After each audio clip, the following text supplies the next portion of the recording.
There is no doubt that mixed media art is incredibly fun.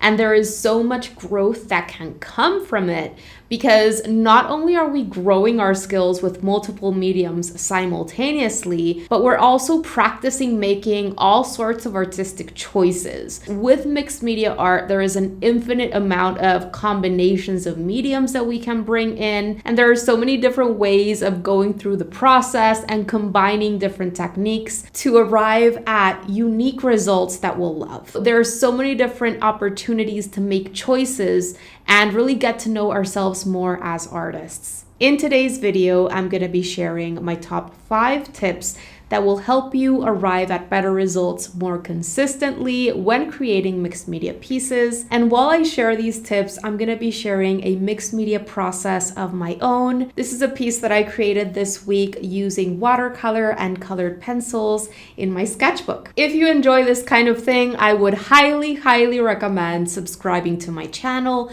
and clicking on that notification bell, because this year I'm going to be doing surprise live streams here on YouTube in which I share the work that I'm doing in my sketchbook. I am super excited to get a chance to interact with you directly and to answer all your questions as we work on some art together. With all that said, let's jump in. Before jumping into the 5 mixed media art tips that I want to share with you today, I want to briefly talk about this piece that you're going to be seeing me work on in my sketchbook. One of the main goals that I set for myself for 2024 as an artist was to have more fun with my art and allow myself to do more exploration and play work.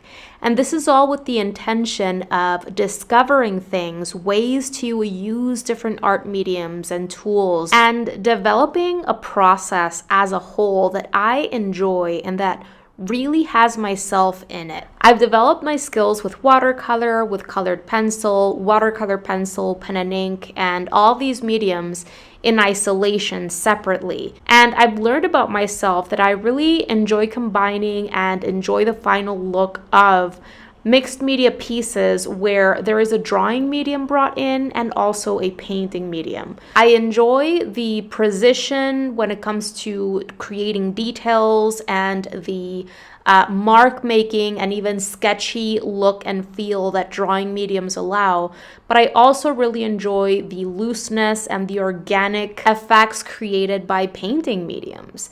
And so for my personal practice in this first quarter of the year, I really want to give myself enough time to combine colored pencils and watercolor to create different scenes and building facades and also still life pieces. I've shared a past video where I explain why it's so important to set parameters for ourselves as artists. I'll make sure to link to that video down below in the text section of this post. But this is why I am limiting my tools and my format and the particular subject that I'm going to be drawing and painting for these personal pieces that I'm going to be creating, so that I give myself the opportunity to really delve deep, to explore the combination of these mediums and arrive at a process that allows me to end up with results that I love. I look forward to continuing to share these pieces with you and also talking more about my techniques and how I choose colors and the strategies that I like going in with later on once I hone my process more. All right, so with all that said, I'm now going to go ahead and share my 5 favorite tips that I always bring in when I am creating mixed media artwork that help me have a smoother process and also better final results. Tip number 1 is to learn about and grow your skills with each medium that you're interested in bringing into your mixed media artwork in isolation or separately.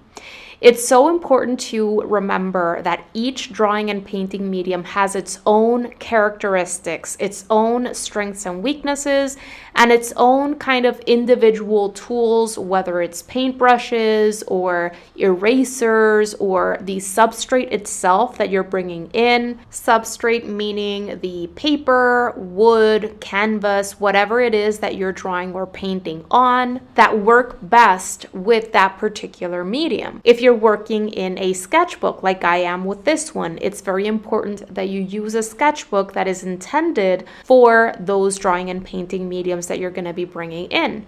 Not all sketchbooks are appropriate for water-soluble mediums like ink and watercolor. Not all paintbrushes are created equal either. It's important to learn best practices and best tools for each medium that we're considering bringing into our mixed media artwork so that we can really use each medium with intention, create successful strategies, and really allow each one of them to shine to its fullest capabilities. My second tip for creating better mixed media art is to think of how you're going to be creating a balance between those two or more mediums that you're going to be bringing in. Ask yourself before jumping in and even visualize that piece and really come to a conclusion as to which medium you want to make the star, so to speak, and which ones are going to be secondary mediums or supportive mediums. If you're going to be bringing in two mediums, for example, say you are creating a piece with pen and ink and watercolor. Is it going to be a 50-50? Is it going to be a 70-30, an 80-20? What's the ratio or the percentage of work that you're thinking of doing with each, so that at the end you end up with balanced results, so that the secondary ones don't overpower the one that you want to make most important or most prominent? Give them a hierarchy, if you will. This is going to help you create a piece that is more well balanced, more interesting to look at, and it's going to help you stop yourself from overworking your piece and adding and adding and adding when it's not really necessary. I think it's best to keep the number of drawing and painting mediums that you're going to be bringing into a mixed media piece to a limited amount, say 3 or 4 max, precisely because there is a lot to learn about each, and also because of what I'm going to be sharing in the next tip. Doesn't matter if you're thinking of bringing in 2, 3, or more different types of media.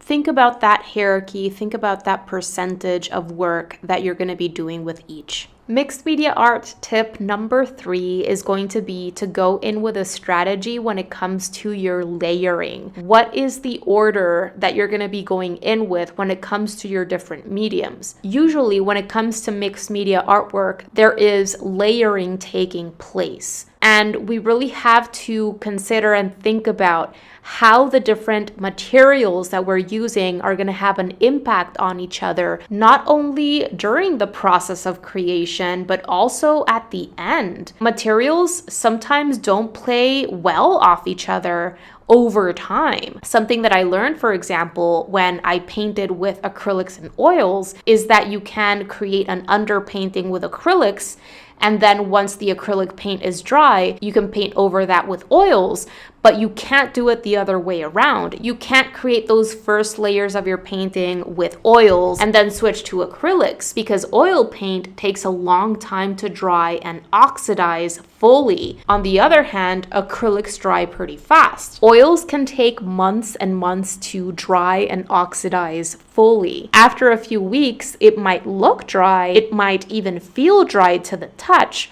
but the paint is not fully oxidized. So if you layer on acrylics over oil paint that is not completely dry, that top layer of acrylic is going to start cracking.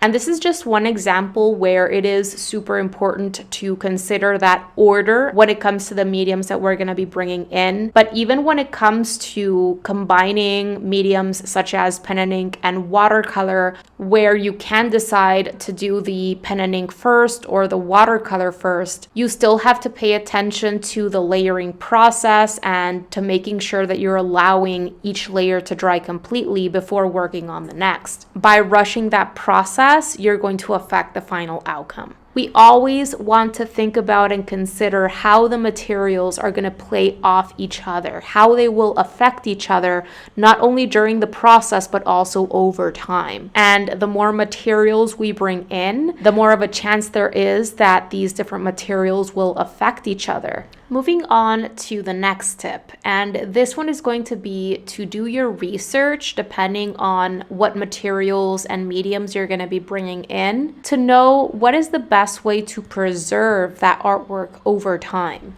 So once you're done with the piece, what is the best way to create that protective layer to keep that artwork in great condition for a long time? Whatever it is that you're doing, there's going to be a fixative, varnish, or different ways to keep your artwork protected. Every year, there are better and better art supplies and a greater variety of tools that we have access to as artists. And this is why it's so important to continue updating yourself and doing your research on what would work best. And we can always learn from others who are sharing their experiences and what they personally like doing to keep their artwork in tip-top condition for a longer time. If you're working with charcoal or oil pastels, fixatives are great. If you're working with acrylics and oils, look for a good varnish. Watercolor paintings have been historically preserved under glass. There is glass nowadays that is specifically designed to keep pieces protected from UV rays, but more and more there are artists experimenting with different types of varnish and fixatives for their watercolor pieces, which might be worth exploring. But always test things out before using them on pieces that you have devoted a lot of time and energy to. If you're working in a sketchbook and you're applying varnish or fixative to a drawing or a painting, make sure that you keep that sketchbook open until that is completely dry, because otherwise you can really damage that piece.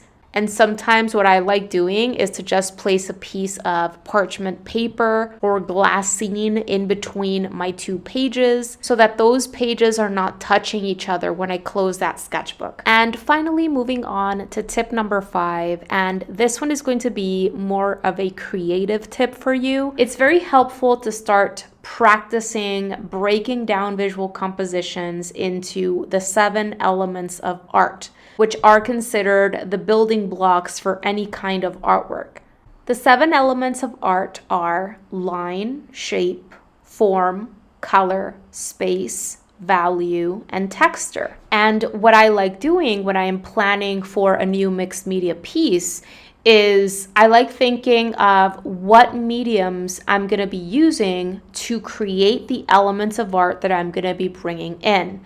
So if you take this specific piece that I'm working on, for example, I'm bringing in colored pencil to help me create lines and marks and sometimes even shapes. Because colored pencils are a drawing medium, they very easily lend themselves to create lines and marks. When it comes to the watercolor, I am using watercolor to create color and texture. Another thing that I like asking myself is, how am I going to be developing value? Value is very important because it's what leads to contrast and to a believable sense of light and shadow. And so when I'm going to be bringing in multiple mediums, I ask myself, am I going to be developing my values or my shading with this medium or with this other medium? In this particular case, you're going to see me develop that range of values with both mediums. But sometimes, for example, when I'm combining pen and ink and watercolor, I like deciding before jumping in whether I'm going to be using alternative shading techniques with my drawing pen, like hatching and cross-hatching or scribbling, to create a sense of shadows in those deepest, darkest areas, because if so, I don't need to do much shading at all with the watercolor. And if I did shading with watercolor over those alternative shading techniques, that is probably going to be overkill. If I'm going to be doing shading with watercolor, I don't need to do too much alternative shading with the pen and ink. I'll make sure to leave links to past pen and ink videos in which I share alternative shading techniques, as well as pen and wash videos where you're seeing me apply these principles. But it's very helpful to think of visual compositions as combinations of different elements of art. Because if you break things down in this way, it can help you create a strategy to work through, which is always going to lead to better results. And it can also help you think outside of the box and come up with new ideas. You can ask yourself questions such as, What would happen if I created my lines and marks with pen and ink versus colored pencil? How would my end results be different if I filled in these shapes with colored pencil instead of with paint? How would the mood of my artwork change if I brought in an extra pop of color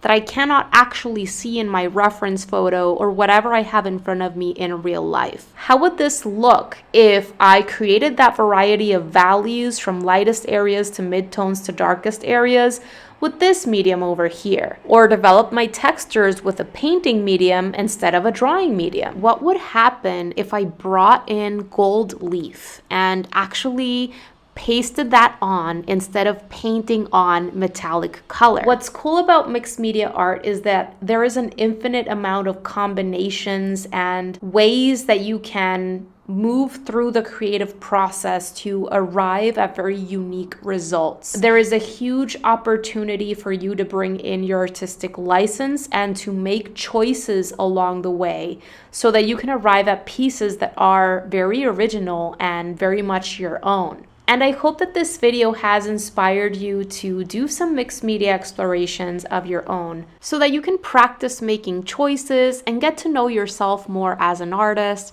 and what you really want to share with the world and how you want to share it. I also hope that I have reminded you of the importance of going in with intention and with at least a loose strategy so that you can arrive at better results more consistently, and to over time really hone that process. I'm really looking forward to working on more mixed media pieces of my own and sharing my findings with you. All right, you guys, that is gonna do it for today's video. I really hope that you enjoyed it and that you found it helpful. And if you did, pretty please make sure to give this video a thumbs up because it really helps support the work that I am doing here on YouTube and helps others get to know about my channel. Thank you so much for watching today. Don't forget to subscribe and click on that little bell so that you can be notified of when I share my new videos, which happens every single week. Have a beautiful rest of the day and see you soon. Bye guys.